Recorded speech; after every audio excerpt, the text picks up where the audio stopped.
So I couldn't help myself. I had to dig a little deeper, and I pulled some oracle cards from the Gospel of Aridia, and just wanted to clarify a little bit. So what we need to do, we need to focus on basically embracing our joy, being free spirits, which Aquarians already have a reputation for being. So we kind of have that part down.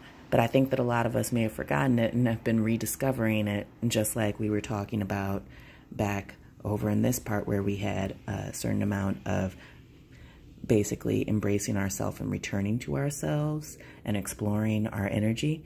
In order to fully continue this and to do what we need to do for continued growth so that we are ready for the King of Cups to roll in, or King of Hearts to roll in, is we need to make sure to embrace that inner free spirit.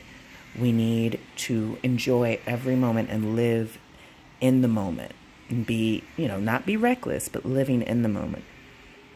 Embracing the bonds of friendship and sisterhood. It is very important that we make sure that we're not approaching this in a sense of competing with anybody else, any of our sisters, brothers, take it as you will, but not competing with each other, but instead focusing on those core friendships that we have in order to grow into what we need to be in ourselves and continue on this process and this journey that we're on.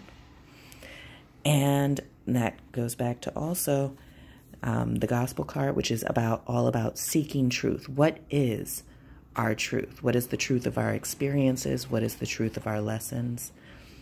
And with this being together, I feel like with these two being right next to each other, I really think that it's a matter of really looking at the perspectives also of our friends. There are things that our friends and our family notice about us that sometimes we don't know, that sometimes that even though you always want to take someone else's opinion with a grain of salt, sometimes can at least give you a start on the roadmap to do some internal reflection.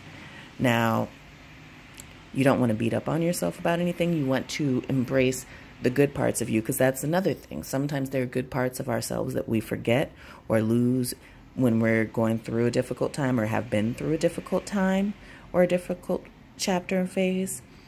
And sometimes our friends and our family are the ones who remind us of what there is good in us and help us to bring us back to this center where we are that free spirit, where we are embracing the wholeness of ourselves.